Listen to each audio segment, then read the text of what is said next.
Hello, Bl'Artagnan here with Divine Ifrit, Lufenia Plus.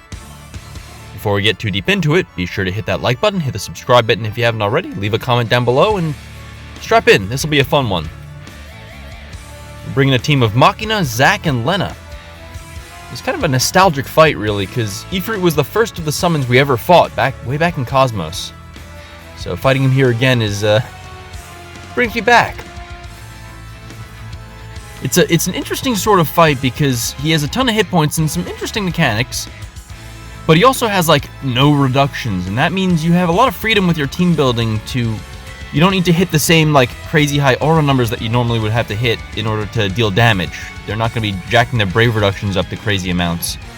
And so we can get by with just Lena as our solo support here, and use Zack and Machina as damage dealers and just punch the crap out of it. You're actually going to be seeing Machina filling a different role than he's been filling in most of his runs since getting his BT+, because he's going to be kind of an off-turn damage counterattack character for much of the fight. And here we go, the first of the threshold attacks. Luckily Lena and, in this case, Beatrix keep us safe. That's going to be awkward. He ended up taking that attack to the face. I should probably make sure I'm not about to, like, I don't know, miss the HP requirement or something. You see there, Machina yeah, there we go, we're good. Machina doling out a bunch of counter damage, and Zack pumping out quite a bit of damage himself, even without any brave gain up on the team. Making me kind of wish I blued the fella. Here I'm sitting with my doofy non-blue Zack like a chump. The reason that we're going to be using Machina mostly as a counter character here is because this boss is really designed so that you can't just burst him down with the power we have at this moment. He has a number of recast attacks, or recast threshold attacks that go off during the course of the fight, similar to Divine Shiva. Not quite as punishing as Shiva with the freezes and all that and the back-to-back double attacks. But it's a 2-turn delay and a pretty significant HP attack, so if you're not careful, if you try to burst him down, when you get out of whatever phase you're using to skip thresholds, it can punch you pretty hard in the face. So we're going to be kind of taking our time here, making sure that each threshold attack is happening when we want it to happen. And, I think we'll have plenty of time to kill it within the turn count. The other reason that we can't just burst it down is it has 150 HP damage reduction when it's flying through the air like that.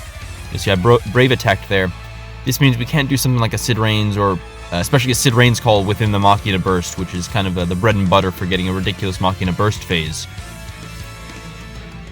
Instead, since we don't need to debuff them in order to hit our big number caps, I'm actually bringing a pair of debuff calls. Beatrix you already saw, and Balthier here, to get rid of that HP regen buff that it gives itself. You'll see it every I don't know what, 8 player actions, 12 player actions, every so many player actions, the little orb gives the main boss a unframed HP regen buff, and we don't want to have to deal with that, so we're just going to dispel it whenever it shows up.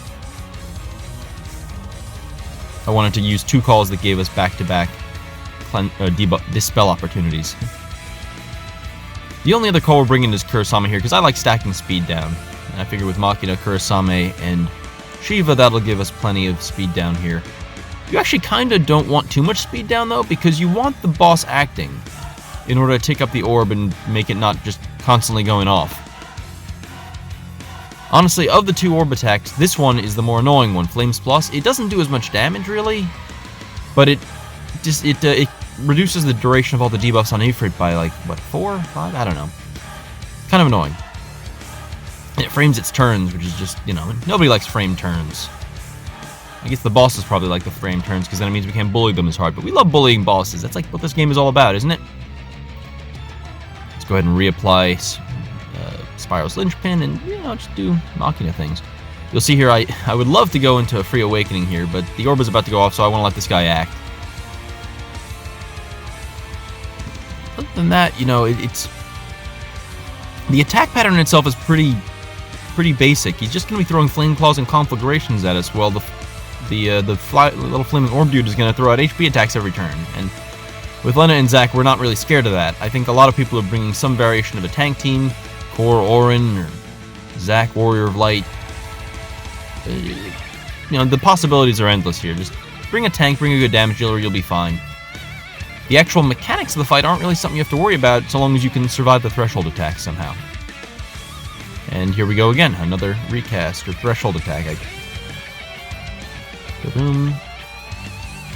Although, wait, that was the orb, wasn't it? Okay, that was just the orb because they didn't have the 2-turn delay. Yeah, it's the same attack visually, just at the thresholds, I don't know, not what is it, 90, 70, 30, and 10? Oh, and 52, of course. So yeah, 5 times throughout the fight, it's going to delay you by 2 turns. Kind of a jacked up version of the Ursula fight if you actually let those guys get any turns. Kind of cool, though, to see that Machina can play a role other than just, you know, burst phase character. He's doing pretty respectable damage given he's functionally an LD only unit for most of this fight. It's okay. I'm sure you came here for some fun burst action, and you're gonna get it.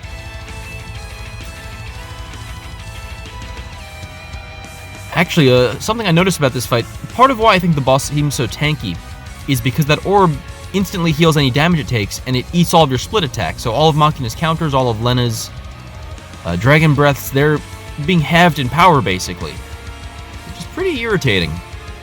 Stupid little orb. So, that's kind of annoying. And here we go, just taking a bunch of damage and being pushed back. The annoying thing here is he got his HP regen right before the attack went off, so he's going to regen more than I would have liked from all this business. Makes me wish I brought Beatrix with me or something. Actually, that probably would have been really good. Oh well. Such is life. Well, he's at 50% now. Back up to 50%. That's great. But we are in position now to just blow him up, basically. Use that last of our Dispel Calls to get rid of that HP regen, because screw that noise. He also puts up Beatrix's debuff, so that's cool. We get more Brave damage, I guess. I think we've been capping the entire fight, so it really is not necessary. But it's okay. We have a crafty plan, a little trick we want to play toward the tail end of this fight. So we're getting close to it, but we want to set up for it just right, because it's going to be a fine business, but if we can pull it off, it's going to make a pretty impressive trick. So, we're going to go ahead and go into Machina's Burst now. Between you and me, I actually meant to swap out Zack for the twins friend that you see sitting down there, and completely forgot to. So unfortunately, Twins is not going to be doing anything this fight for us. He's just going to be sitting there and looking kind of cute, not providing any sort of, you know, HP cap up or million damage LDs or really anything, just sitting there and being kind of sad. We're going to the summon now because it's all part of our crafty master plan. We're going to use Cyclone Drive, the most impressive of Machina's skills, and we're not going to HP attack in the launch because we want to bring the boss to exactly 30%. Okay, if we want to be, you know, being generous, it could have been like, you know, 31, 32 probably. Probably up to 35% if we want to really play it fast and loose, but we're going to go with 30% here. Go ahead and apply his LD buff to make sure that's up. Like that might have fallen off. And now, hop into the burst phase. The reason we're doing this is the one thing that you can use to avoid these threshold attacks is during summon and burst phase, they don't go off. Once you get out of that phase, it goes off as many times as it was going to go off. So you can take back-to-back HP attacks and delays. Actually, full disclosure, this wasn't my first run. My first run, I brought in a Golbez friend and used him before doing this, so that when I got out of the burst phase, we took no damage, but it sent our turns to the Shadow Realm. It was pretty funny. We just got like blown away, and I just kind of sat there for a few minutes while it did its attacks, and nothing happened. Golbez is funny. But I realized that if we just use Machina Burst Phase right at the 30% mark, we can blow him the hell up, and he never gets to do any of the recasts or threshold attacks. One day I'll say that right. But it won't be today. And it doesn't need to be for this fight, because it's already over. There we go. 10 million damage. Blew him the hell up. He is gone. And there we have it. Divine Ifrit. No friend unit used. Machina used. He's basically a one-man army himself, so who needs it? Oh, shoot. I need to collect those treasures on Zack. Anyway, thank you for watching. I hope you enjoyed, and I'll see you in the next video. Adios.